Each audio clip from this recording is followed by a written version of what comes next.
Hello and welcome to India Tonight. I'm Shubhani Gharat. Now, the earnings season is officially underway, with TCS becoming the first major company to report its Q3 FY27 results.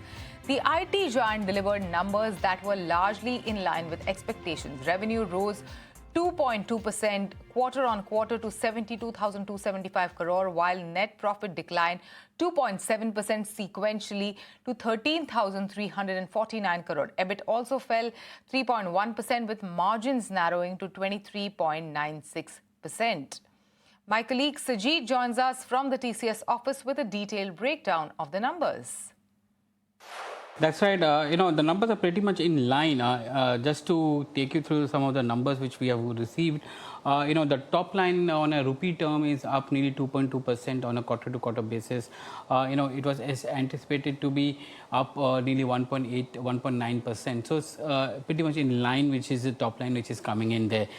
From an EBIT margin point of view, it was anticipated that EBIT margins would be impacted to the tune of roughly 3.78%, but EBIT for TCS has, is down just 3.1%. So there also, it's pretty much in line. And the PAT, it was widely anticipated that it will be down nearly 3.2%, but the PAT numbers are down nearly 2.7%. So pretty much in line with what we are seeing there. There are a couple of things which is coming out. One is the AI annualized revenue, which is now gone up to nearly $2.6 billion. At the end of Q4, it was around $2.3 billion, which the TCS has announced. So there is an incremental increase in the annualized revenues for TCS, which is coming. Now that comes around roughly around 7.5% of the total top line for TCS there. But more than that, the total contract value comes at around $9.5 billion. The range was $9 to $11 billion, so they have come almost at the lower end of the range. But in Q4, there were a couple of mega orders, mega deals that came in, and that's why we saw a $12 billion kind of jump in TCV there. But if you look at revenues, annualized revenues, $2.6 billion, which is coming in. You have a revenue jump QOQ in CC terms of roughly around 0.4%, and the LTM attrition, which is now coming in at 13.6% for TCS. So, if I go back to what the CEO's first commentary, which is coming in, it says that we delivered a strong order book of nearly 9.5 billion, including a marquee AI-led transformation deal with SKF, while continuing to add clients across key revenue bands and scaling our AI business to a 2.6 billion annualized revenue rate. That's what we are seeing there. From CFO, the first quote which is coming in is that in Q1 we rolled out annual wage hikes, strengthened our partnership ecosystem, and targeted investment to enhance competitiveness. We remain focused on building, acquiring, and partnering for AI-led capabilities while maintaining disciplined execution, industry-leading profitability and return ratios. So EBITDA margin is down on a quarter-to-quarter basis. We saw around 25% odd there. It has fallen to 23% odd number, which is 23.96%. That's understandable because they took a wage hike in Q4, and the impact of that was supposed to be 150 to 200 basis point in Q1, and they have seen that impact coming into the EBITDA margin for TCS. So it's going to be interesting. The other thing which is coming in is that the numbers are pretty much all in line as we speak. From a top line point of view, the EBITDA decline that was expected, and the PAT. In fact, EBITDA decline was EBITDA margins are slightly better than expected. The impact expected was 150 to 200 basis point, but it's been much lower than that impact that we have seen as per our poll which we had done. Speaking to ET now, Piyush Pandey of Cranium says TCS AI business is moving in the right direction, but the growth trajectory is still at an early stage. While AI revenues have posted mid-single-digit growth, he believes sustained growth of over 20% would be a stronger indicator of AI. Let's listen in. Yeah, this is happening on a much lower base of around, say, 6 to 7% of the revenue. And we do expect this revenue to grow at around more than 25% per annum. for the next, say, 5-7 quarters. But as the base picks up, like maybe over the next say, FY28 onwards, we can see the overall growth improving. But as of now, I would say that it's a good early indicator. But let's see how it pans out. Like, but we do expect this AI revenue to grow at say more than 20% for the next few quarters on a year-on-year basis. Yeah. Now, also speaking to ET now, Aditya Shah, who's the founder of Hercules Advisors, says BFSI continues to be TCS's biggest growth driver, with vertical delivering another strong performance this quarter. Let's listen in. So again, there also steady numbers. BFSI has been a strong point for TCS and continues to remain so.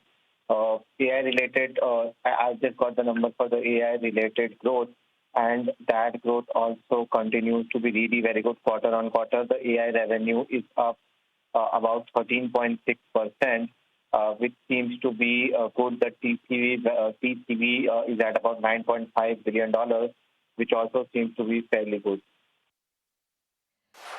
Now, my colleague Darshita joins us to share the key takeaways from the TCS management briefing.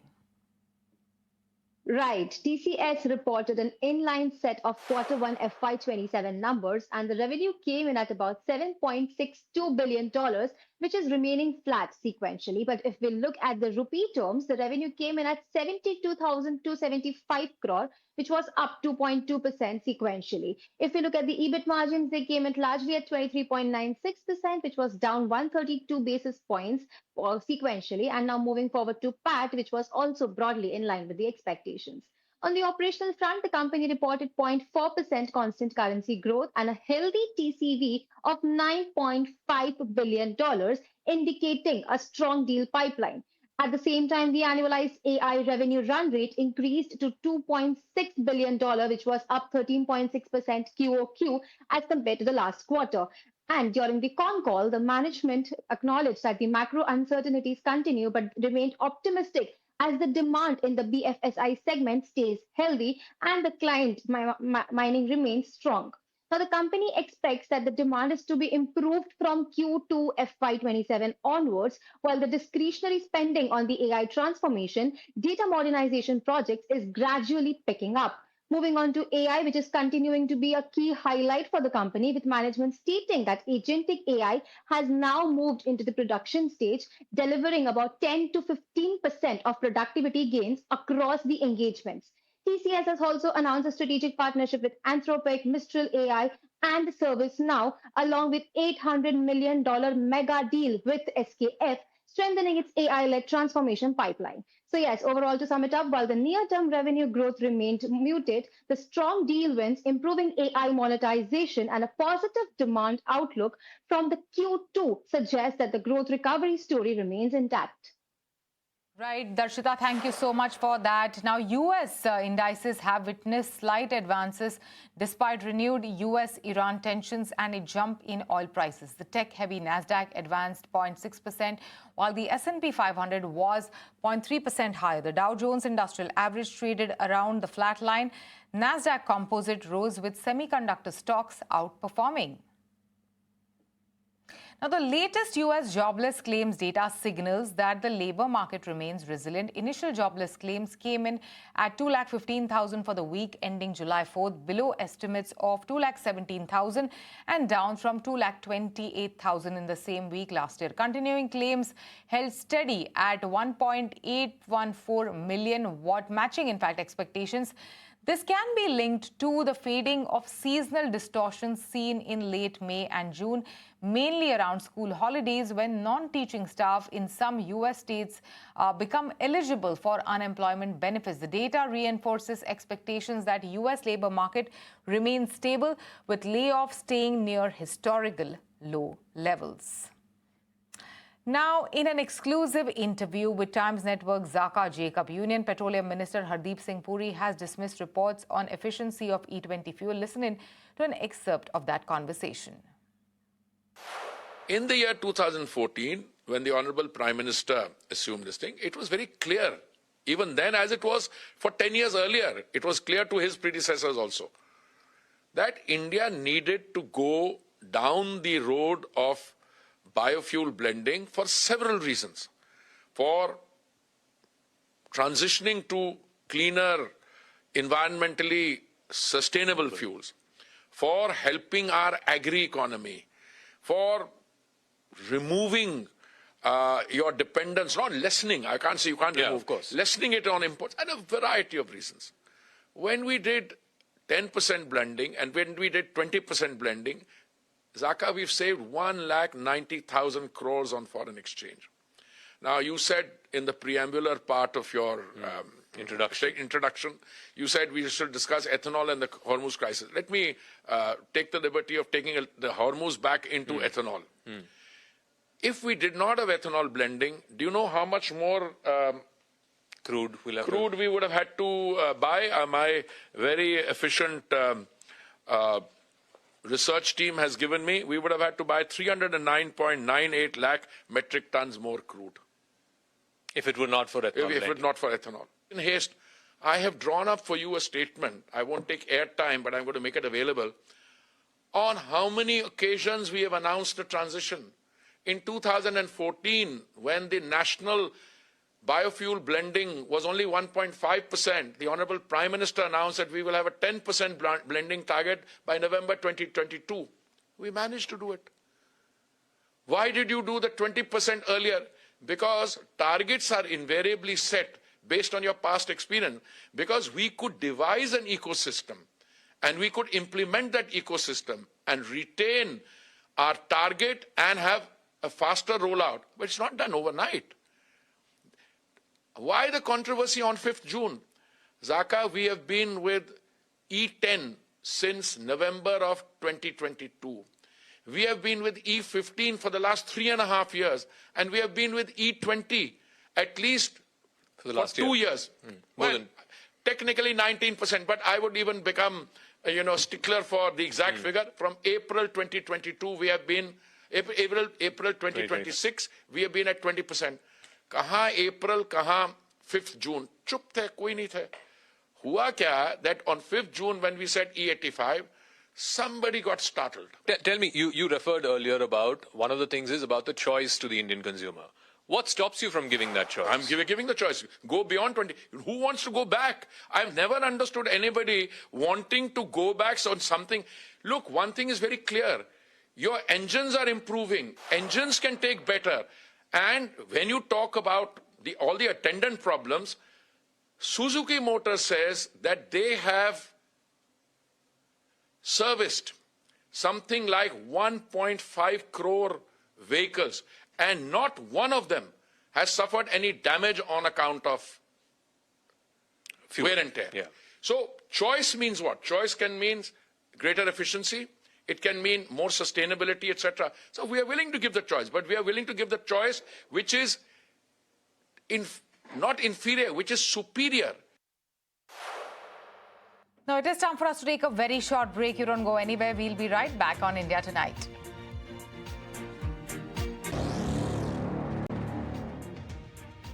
On to an ET Now exclusive. A secretary-level interministerial committee reviewed the coal supply situation during monsoon season to maintain adequate stock at thermal power plants. My colleague Prakash joins in with more details on that. Well, the peak hour power demand is expected to increase further, and therefore efforts are being made to ensure sufficient availability of power. Government sources suggest that the secretary-level interministerial committee has reviewed the current coal supply situation during monsoon season. In fact, steps are being taken to ensure sufficient availability of coal stock at thermal power plants. Sources suggest that representatives from the Coal Ministry, Ministry of Railways, CEA, NTPC, Coal India Limited, DVC and Grid India attended the meeting. It has been observed that the coal stock at domestic coal-based thermal power plants declined to 15 days of consumption. In fact, coal stock at domestic thermal power plants stood at 42.8 million ton at the end of June, whereas supply is clearly depleting. In fact, coal supply to thermal power plants stood at 2.34 million ton per day against consumption of 2.50 million ton during June. Therefore, government is making a strategy to ensure sufficient availability of coal stock at thermal power plants.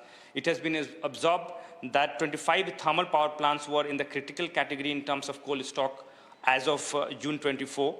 Coal stock at these plants ranged between 2.8 days and 6.5 days of consumption. Power plants of SJVN, state generation companies in Andhra Pradesh, Madhya Prime Minister Narendra Modi's upcoming visit to New Zealand is expected to mark a major milestone in the bilateral relations. India and New Zealand are likely to elevate ties to a strategic partnership, signaling closer cooperation in trade, defense, regional security and sports. Srinjoy gets us more details. Prime Minister Narendra Modi will be in New Zealand, and the first thing on the agenda is a strategic partnership. So very shortly, India and New Zealand will be strategic partners, and it has great repercussions. It suggests that both countries are on the same page vis-a-vis political situations, the economic situations, and also defense matters. So as a result, this strategic partnership can only take the bilateral relation forward. Now, one of the first things that will happen when Prime Minister Modi meets his counterpart, Prime Minister Christopher Luxon, is the fact that a trade deal is imminent.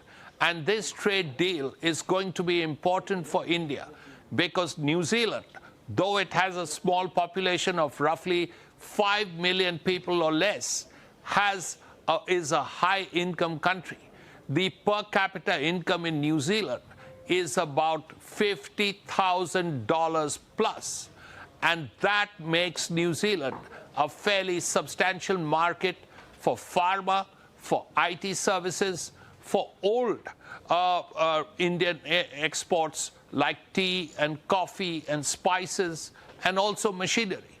Besides that, there is a defense component to the relationship because both countries realize that the US has decided that it's no longer the Indo-Pacific Command in Hawaii, but the Pacific Command. So there will be a naval closeness between the two countries. And also, very importantly, one issue that is being looked at is sport. Now, at the highest levels of the Indian government, there is a question. How is it that New Zealand, with a population of less than 5 million, has won 15 gold medals or 17 gold medals in the last two Olympics combined? 17 gold medals. On the other hand, India from 1928 has won a total of 10, including 8 in hockey. Now, what does this mean? It means that India wants to cooperate with New Zealand on sport. And that too in sports management, which includes talent spotting, sponsorship, which means finances, also training and sports medicine. Now, sports medicine is not just about keeping an athlete healthy. It means ensuring that he or she peaks at the right time. So a lot happening in New Zealand when Prime Minister arrives in Auckland. And this includes, of course, the strategic partnership, defense, trade, of course, of which horticulture will play an important part, and yes, sports cooperation. Right, Srinjoy, thank you so much for that. Now, up next in exclusive.